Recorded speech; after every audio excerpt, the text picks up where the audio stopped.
네, 안녕하십니까. 서울 금천구 출신의 최기상 위원입니다.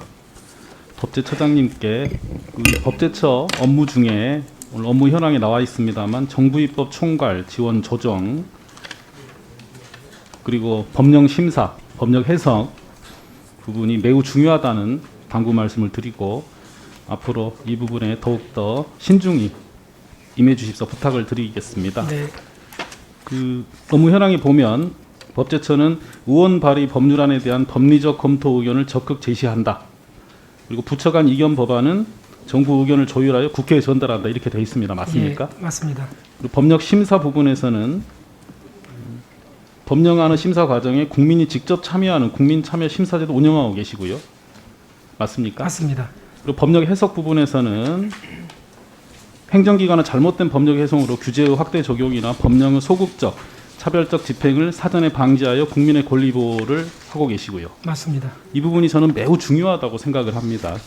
처장님, 지금 2020년 7월 기준으로 우리 대한민국에 총 1,400여 개의 법률이 있다고 저는 조사를 했습니다. 어떻게 비슷하신가요? 네, 맞습니다. 네. 최근 5년간 194건 정도가 법률이 새로 제정돼서 공포되었고요. 또한 137건도 시행을 앞두고 있습니다. 대충 맞을까요? 예, 그렇습니다. 네.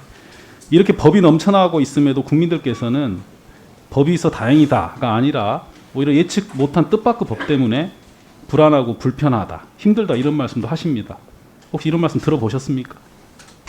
예, 좀 어렵고 뭐 그렇다는 얘기는 예, 그동안에 뭐 쭉 있어왔던 것으로 저도 그렇게 알고 있습니다. 이런 사항을 어느 철학자는 이렇게 표현합니다. 우리는 법을 알지 못한 채 법에 지배된다. 얼마나 많은 법조항이 우리가 숨쉬는 대기 속에 떠다니며 우리를 노리고 있는지 모른다. 그러나 그것은 미생물처럼 보이지 않는다. 발병한 뒤에야 내 신체를 잠식한 것이 무엇인지 알게 되듯이 위반한 뒤에야 내가 위반한 게 무엇인지 알게 된다. 따라서 법을 알게 되는 것은 그것을 위반한 뒤다. 이게 가능하지요? 그럴 수 있을 것도 같습니다. 네, 잘 모른다면. 네. 근데 아시다시피 우리 사회는 어떻습니까? 형사적으로 법을 위반하게 됐을 때 한번 레이더에 포착되면 그 사람의 지난 전생애를 법적으로 평가해줄 준비가 되어 있는 검찰 등 수사기관이 있습니다. 그리고 본인들이 대상이 되기 전까지는 그러한 수사기관의 권한 오남용을 견제할 헌법성 책무를 절감하지 못하는 법원도 있고요. 더 나아가 알 권리를 오독하여 한 개인의 사적인 부분까지 생중계하는 일부 언론도 있습니다. 저는 그래서 우리 국민들께서 정말 많은 좋은 법이 있음에도 불구하고 힘들다고 생각하십니다. 그렇기 때문에 법은 저희 국회에서 만듭니다. 그렇지만 결국 법이라는 것은 그 내용이 꼭 옳아서가 아니라 가끔은 그 당시 다수가 그런 의견을 갖고 있을 수도 있습니다. 그래서 잘못하면 소수의 그리고 국회에서 목소리를 듣지 못하고 국회에서 보지 못하는 분들의 의견이 반영되지 못할 가능성도 있습니다. 또 가끔은 헌법재판소에서 위헌 결정을 받기도 하지요. 이런 과정이라면 지금 법제처에서 하고 계시는 정부입법 총괄 지원 조정 그리고 법령 해석 등의 과정에서 혹시 저희 국회에서 미처 생각하지 못하는 부분을 더욱 중심을 가지시고 일을 해주십사 부탁을 드리고 싶은 것입니다. 네, 명심하겠습니다. 그래서 조금 더 구체적으로 여쭤보겠습니다. 그 법제처는 구체적으로 그 의원입법과 정부입법 어느 단계에서 어느 정도로 관여하고 계신가요?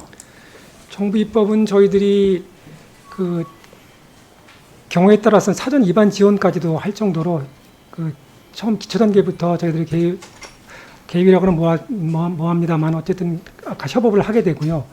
그다음에 의원입법의 경우에는 의원입법 경우도 필요한 경우에 저희들이 계속 모니터를 하면서 혹시라도 헌법적인 문제가 발생하지 않도록 어떤 뭐라고 그럴까 와치독이라고 할까요? 그런 역할도 좀 하면서 중간중간에 또 그게 만약에 집행됐을 경우에 문제가 있을 것을 사전에 좀 파악을 해서 그런 것들이 국회 논의 과정에서 좀 잘 정리가 될 수 있도록 또 그런 의견들을 또 국회 쪽에 제시하는 그런 역할도 지금 하고 있습니다. 예. 저희가 파악하기로는 현재 국회에 지금 4천여 건의 법률안이 계류 중에 있습니다. 근데 법제처가 제출한 자료를 따르면 법제처에서 최근 2년간 한 800여 건의 의원 발의 법률안을 검토한 것으로 지금 나타나 있습니다. 그래서 그 수많은 의원 발의 법률안 중에서 법제처가 어떤 기준을 가지고 검토 대상 법률을 선정하고 계신지 말씀 좀 해주시지요. 예, 그러니까 저희들이 이제 워낙 제한되는 안건들이 많기 때문에 저희들 중요도를 좀 이렇게 분류를 합니다. 그래서 좀 집중적인 검토가 필요한 것, 그다음에 간단하게 그냥 저기 체크만 하는 정도 이렇게 해서 이제 그것들은 이제 각 부서에서 판단에 따라서 그 내용을 보고 이제 판단을 하는 그런 절차를 거치고 있습니다. 예. 특히 그 계류 중인 법률안 중에 이런 법률은 조금 더 신중히 살펴주시면 감사하겠습니다. 그러니까 처벌 규정이 신설되는 게 있겠죠. 네, 그리고 기존의 처벌 규정이 상향돼서 처벌이 강화되는 법률안이 또 있습니다. 물론 당시 이 법들은 그 당시 당연히 필요해서 신중한 검토에서 개정안이 발의되는 건 틀림없습니다. 그렇지만 한편에서는 어찌됐건 국민들의 자유와 권리를 제한하는 법률이면 또한 틀림이 없습니다. 그래서 혹시 이런 법들이 전혀 예상치 못한 어떤 국민들께 불편을 끼치는 일이 없는지 꼭 좀 살펴주시기를 부탁을 네, 드리겠습니다. 그렇게 하겠습니다. 예. 그리고 업무 현황에 관련해서 한 가지 마지막으로 더 여쭙겠습니다. 그 국민 참여 심사제인가요? 아까 말씀하셨던 지속적으로 실시 지금 하시겠다 이런 말씀이 있는데요. 그 참여하신 국민들을 어떻게 선정하고 계신가요? 그러니까 일반적으로 이렇습니다. 그러니까 그 중앙 부처나 지방자치단체로부터 이 안건에 대해서 의견을 줄 만한 분들이 있는지를 사전에 좀 이렇게 좀 추천을 받습니다.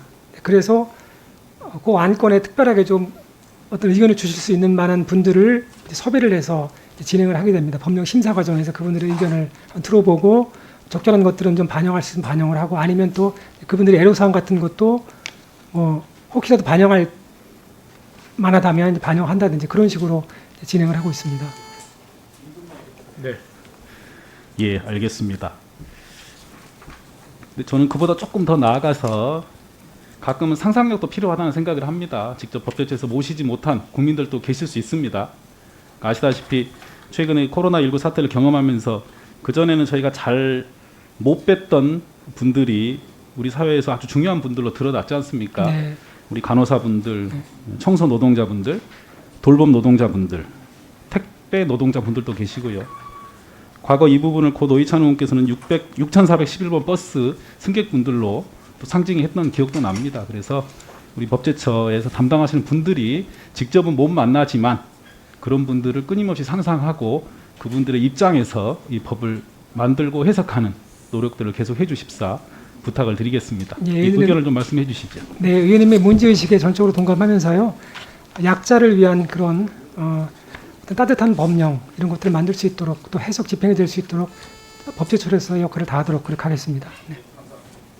네, 수고하셨습니다. 다음은 존경하는 김남국 위원님 질의해 주십시오. 네,